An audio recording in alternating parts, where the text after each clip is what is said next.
ଆତ୍ମଦେବ ହେଉଛି ଅତି ସୂକ୍ଷ୍ମର ସୂକ୍ଷ୍ମ ମହାଶକ୍ତି। ଆତ୍ମର ଶକ୍ତି ଅନନ୍ତ ଅପାର ଶକ୍ତି ଅଛି। ବର୍ତ୍ତମାନ ଆତ୍ମର ଦୁଇଟି ଶକ୍ତିକୁ ଜାଣିବା।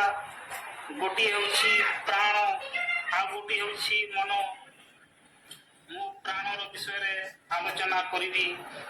ଅଥର୍ବବେଦ କାଣ୍ଡ 11 ସୂତ୍ର 4 ମନ୍ତ୍ର 12ରେ ଅଛି, ପ୍ରାଣ ବିରାଟ ପ୍ରାଣ ଦୃଷ୍ଟି ପ୍ରାଣ ସର୍ବ ଉପାସତେ ପ୍ରାଣ ସୂର୍ଯ୍ୟ ଚନ୍ଦ୍ରମା ପ୍ରାଣ ମାହୁ ପ୍ରଜାପତି। ଏହାର ଅର୍ଥ ହେଉଛି ପ୍ରାଣ ହିଁ ବିରାଟ, ପ୍ରାଣ ହିଁ ସମସ୍ତଙ୍କର ଉପଦେଷ୍ଟା ଏବଂ ଜ୍ଞାନ ଦେନେବାଲା। ଅର୍ଥାତ୍ ଯେତେବେଳେ ପ୍ରାଣ ଉପାସନ କରାଯାଏ ସେତେବେଳେ ମନୁଷ୍ୟର ମନ ଏବଂ ମସ୍ତିଷ୍କ ଶୁଦ୍ଧ ହୁଏ, ସ୍ୱଚ୍ଛ ଆତ୍ମଜ୍ଞାନ ଉତ୍ପନ୍ନ ହୁଏ ଏବଂ ମନ ବହୁତ ତେଜ ହୁଏ। ତେଣୁ ଯୋଗୀ ମୁନି ସମସ୍ତେ ପ୍ରାଣ ହିଁ ଉପାସନା କରନ୍ତି। ପ୍ରାଣ ଯେତେବେଳେ ପିଙ୍ଗୁଳା ନାଡିରେ ବହୁଛି, ଏହାର ନାମ ସୂର୍ଯ୍ୟ ପଡୁଛି। ଏହା ଯେତେବେଳେ ହୀରା ନାଡିରେ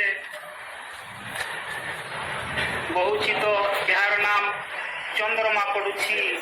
ପ୍ରାଣ ହିଁ ପ୍ରଜାପତି ପରମେଶ୍ୱର କହନ୍ତି। ସାମବେଦର ଛାନ୍ଦୋଗ୍ୟ ଉପନିଷେଦରେ କୁହାଯାଇଛି, ପ୍ରାଣ ବ୍ରହ୍ମା। ପ୍ରାଣ ହିଁ ବ୍ରହ୍ମା ଅଟନ୍ତି। ପ୍ରାଣକୁ ଛାଡ଼ି ବାହାର ସଂସାର ଜଡ଼ପେଟକୁ ନମସ୍କାର କରୁଛନ୍ତି, ନିଜର ପ୍ରାଣ ଶକ୍ତି ଭୁଲି ଯାଇଛନ୍ତି। ଅଥର୍ବବେଦ କାଣ୍ଡ 11 ସୂତ୍ର 4 ମନ୍ତ୍ର 2ରେ ଅଛି, ନମସ୍ତେ ପ୍ରାଣ କ୍ରନ୍ଦାୟ ନମସ୍ତେ ସ୍ନ ଜିତ୍ନବେ ନମସ୍ତେ ପ୍ରାଣ ବିଦ୍ୟୁତେ ନମସ୍ତେ ପ୍ରାଣ ବର୍ଷତେ। ପ୍ରାଣ ହିଁ ପ୍ରସନ୍ନ ଏବଂ ସୁଖ ପ୍ରଦାନ କରୁଛି। ପ୍ରାଣ ହିଁ ସୁଖ ବର୍ଷା କରୁଛି। ପ୍ରାଣ ହିଁ ଶରୀର ବିଦ୍ୟୁତ ଉତ୍ପନ୍ନ କରିବା ବାଲା ବି ପ୍ରତିଷ୍ଠା କରୁଛି। ରକ୍ତ ରୂପୀ ଜଳ ବର୍ଷା କରୁଛି, ମାନେ ପ୍ରାଣ ହିଁ ରକ୍ତ ତିଆରି କରୁଛି। ପ୍ରାଣ ହିଁ ଶକ୍ତ ଧାତୁ ତିଆରି କରୁଛି।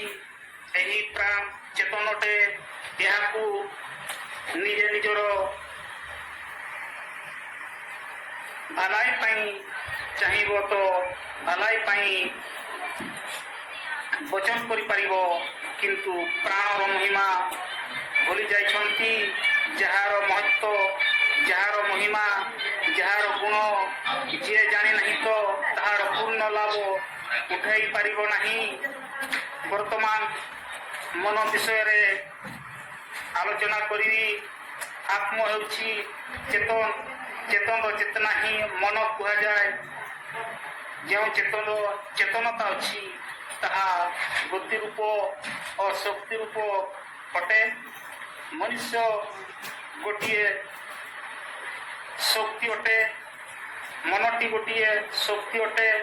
ଶରୀରରେ ସର୍ବପ୍ରଥମ ପ୍ରଧାନ ସଞ୍ଚାଳକ ହେଉଛି ମନ। ମନ ବଡ଼ ଇଚ୍ଛା ଶକ୍ତିରେ ହିଁ ହାତ ଗୋଡ଼ ଉଠାଉଛ। ମନ ହିଁ ସବୁ କିଛି କରୁଛି। ମନ ଏତେ ଶକ୍ତି ଅଛି, ଯେପରି ଭାବିବ ସେପରି ହିଁ ହୋଇପାରିବ। ଶ୍ଳୋକରେ ଅଛି, ଯାଦୃଶୀ ଭବତି ଯସ୍ୟ ସିଦ୍ଧି ଭବତି ତାଦୃଶ୍ୟ। ଅର୍ଥାତ୍ ଯେପରି ଭାବନା କରିବ ସେପରି ହିଁ ସିଦ୍ଧାନ୍ତ ପାଇପାରିବ। ମନ ଶକ୍ତି ଦ୍ୱାରା ହିଁ ବିନା ଔଷଧରେ ରୋଗ ମଧ୍ୟ ହଟାଇ ପାରିବ ଏବଂ ସବୁ କିଛି କରିପାରିବ। ସେହି ଶକ୍ତି ଅଯଥାରେ ଜଡ଼ପେଟ ଲାଗି ରହିଛି। ଭୁଲି ଯାଇଛ ମନୁଷ୍ୟର ନିଜ ମନର ଶକ୍ତି, ଭୁଲି ଯାଇଛ ସ୍ୱଭାବର ଶୁଭ ସମ୍ପର୍କ ଅପାର ଶକ୍ତିକୁ। ସେହି ପ୍ରାଣ ସ୍ଥିର କରିବା ହିଁ ଯୋଗ। କାରଣ ମନ ଚଞ୍ଚଳ ହେଲେ ପ୍ରାଣ ମଧ୍ୟ ଚଞ୍ଚଳ ହୁଏ। ଶରୀର ଚଞ୍ଚଳ ହେଲେ ପ୍ରାଣ ଚଞ୍ଚଳ ହୁଏ। ତେଣୁ ଶରୀର ମନ ପ୍ରାଣ ଗୋଟିଏ ଚଞ୍ଚଳ ହେଲେ ଅନ୍ୟ ଦୁହେଁ ମଧ୍ୟ ଚଞ୍ଚଳ ହୁଅନ୍ତି। ବର୍ତ୍ତମାନ ଜାଣିବା କି ପ୍ରକାର ଉପାୟରେ ମନ ଓ ପ୍ରାଣକୁ ଏହି ଦୁଇଟି ସ୍ଥିର କରିପାରିବା। ଅଥର୍ବବେଦ କାଣ୍ଡ 10 ସୂତ୍ର 7 ମନ୍ତ୍ର 37 ଶ୍ଳୋକରେ ଅଛି, কথଂ ବାତା ନେଲୟତି কথଂ ନରମତେ ମନ কিমাপ সত্যং প্রস্তি নির্লয়ন্তি কদাচন। অর্থাৎ কি উপাୟରେ ମନ ଏବଂ ପ୍ରାଣ ଦୁଇଟି ସ୍ଥିର ହୁଅନ୍ତି ଓ ନିଜର ଚଞ୍ଚଳାକୁ ଛାଡ଼ି ଦିଅନ୍ତି। ଏହାର ଉତ୍ତର ହେଉଛି ନିଜର ଶୁଦ୍ଧ ସ୍ୱରୂପ, ନିଜର ଶୁଦ୍ଧ ସ୍ୱରୂପ ଶୁଦ୍ଧାତ୍ମାରେ ଲଗାଇଲେ ମନ ଓ ପ୍ରାଣ ସ୍ଥିର ହୁଅନ୍ତି। ଏହା ହେଉଛି ଚିତ୍ତବୃତ୍ତି ନିରୋଧ। ମନର ବୃତ୍ତି ନିରୋଧ। ତ ବୃତ୍ତି କାହାକୁ କହନ୍ତି?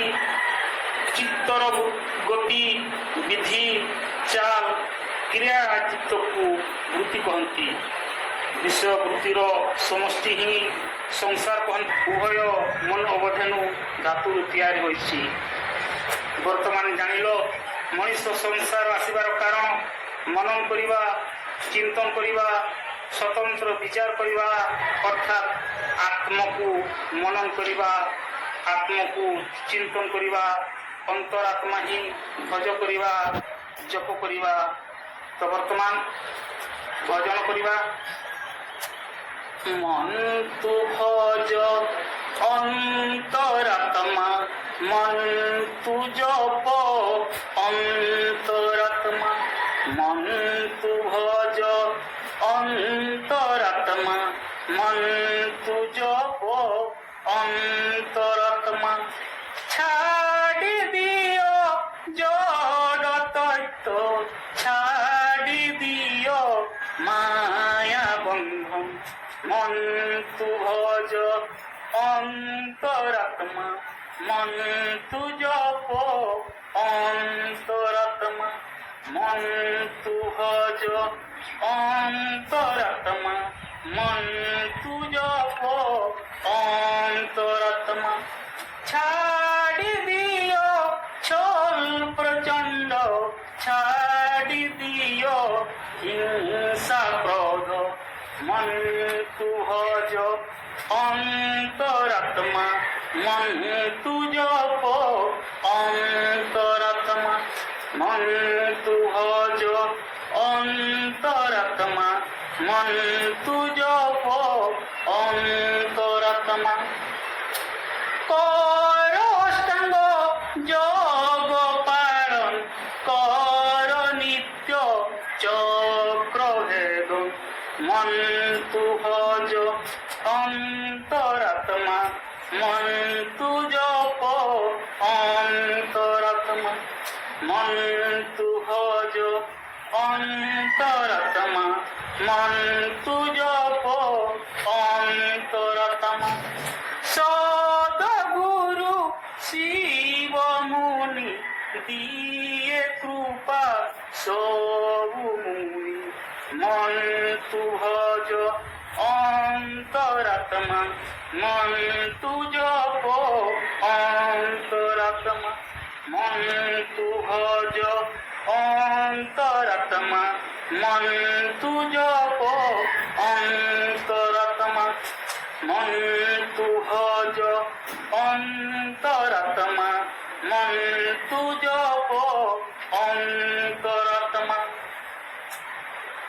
ଆତ୍ମାକୁ ଭଜ କରିବା, ଜପ କରିବା, ମନନ କରିବା, ଚିନ୍ତନ କରିବା। କାରଣ ମଣିଷ ଏକ ମନମୟ ପ୍ରାଣୀ, ଭାବନାମୟ ପ୍ରାଣୀ, ଜ୍ଞାନମୟ ପ୍ରାଣୀ, ଇଚ୍ଛାମୟ ପ୍ରାଣୀ, ଶ୍ରଦ୍ଧାମୟ ପ୍ରାଣୀ ଓ ବିଶ୍ୱାସମୟ ପ୍ରାଣୀ। ଜ୍ଞାନ ହେବ, ଆତ୍ମଜ୍ଞାନ ହେବ ଯେତେବେଳେ ଜାଣିଯିବ ଏକ ଗୁରୁତ୍ୱପୂର୍ଣ୍ଣ କଥା।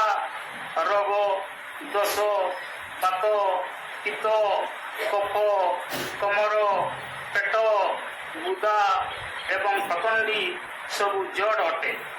ଜଡ଼ ହେବା କାରଣରୁ ନିଜର ଅଧୀନରେ ଅଛି, ଚେତନର ଅଧୀନରେ ଚାଲିବା ପାଇଁ ବାଧ୍ୟ ହୁଏ। ଚେତନ ହେଉଛି ଆତ୍ମ ହିଁ ପ୍ରକାଶ ଓ କ୍ରିୟା କରୁଛି। ପ୍ରକାଶର ଉଦାହରଣ, ଆଖି ଦ୍ୱାରା ରୂପ ପ୍ରକାଶ ହୁଏ ଏବଂ କାନ ଦ୍ୱାରା ଶବ୍ଦ ପ୍ରକାଶ ହୁଏ, ମାନେ ଜ୍ଞାନେନ୍ଦ୍ରିୟ ଦ୍ୱାରା ପ୍ରକାଶ ହୁଏ। କ୍ରିୟାର ଉଦାହରଣ ଦେବା, କ୍ରିୟା ତ ପ୍ରାଣ କରୁଛି, ଇନ୍ଦ୍ରିୟକୁ ଧରିଦେଲେ କର୍ମେନ୍ଦ୍ରିୟ କ୍ରିୟା କରୁଛି। ବର୍ତ୍ତମାନ ସ୍ଥିତିର ଉଦାହରଣ ଦେଉଛି, କର୍ମେନ୍ଦ୍ରିୟ ଜ୍ଞାନେନ୍ଦ୍ରିୟ ଏବଂ ପ୍ରାଣକୁ ଧାରଣ କରୁଛି। ତେଣୁ ଏ ଶରୀର ସ୍ଥିତି ସ୍ୱଭାବ ବାଲା ଅଟେ। ତ ସ୍ୱଭାବର ଅର୍ଥାତ୍ ନିଜର ଭାବ, ଆତ୍ମର ଭାବ, ଆତ୍ମାର ଭାବନା ମାନେ ଆତ୍ମାକୁ ଜାଣି ଆତ୍ମାର